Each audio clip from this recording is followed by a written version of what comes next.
In today's video, I'm going to show you how to rename subscriber groups in MailerLite so you can keep your email list organized and your segments perfectly labeled. If you find this helpful, be sure to like and subscribe, and let's get right into it. First things first, you need to log into your MailerLite account. Go ahead and enter your credentials and get yourself onto the main dashboard.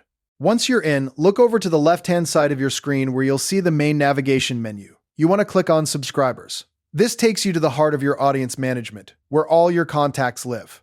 Now that you're in the subscribers area, you'll notice a few tabs across the top of the page. Go ahead and click on the Groups tab. This is where MailerLite stores all the segments you've created to organize your contacts. You'll now see a list of every group you currently have set up.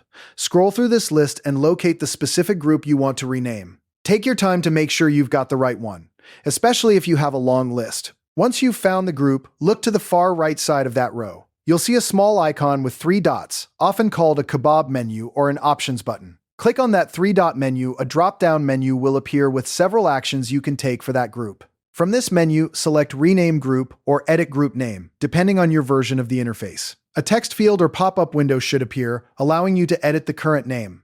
Now, type in a new descriptive name for your group. For example, if you had a group called Leads, you might rename it to something more specific like Qualified Leads. This makes it much easier to identify and use in your future campaigns.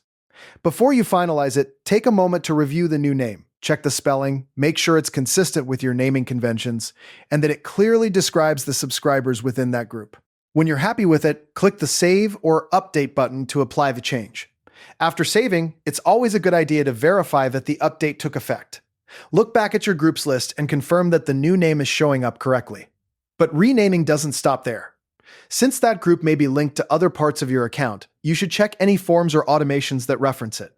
Head over to your Forms and Automation sections and make sure those workflows are still pointing to the correct group and functioning as expected. Finally, if you keep any external documentation or notes on your email marketing setup, update those records to reflect the new group name. And that's it. You've successfully renamed a subscriber group in MailerLite, keeping your workflow clean and your targeting precise.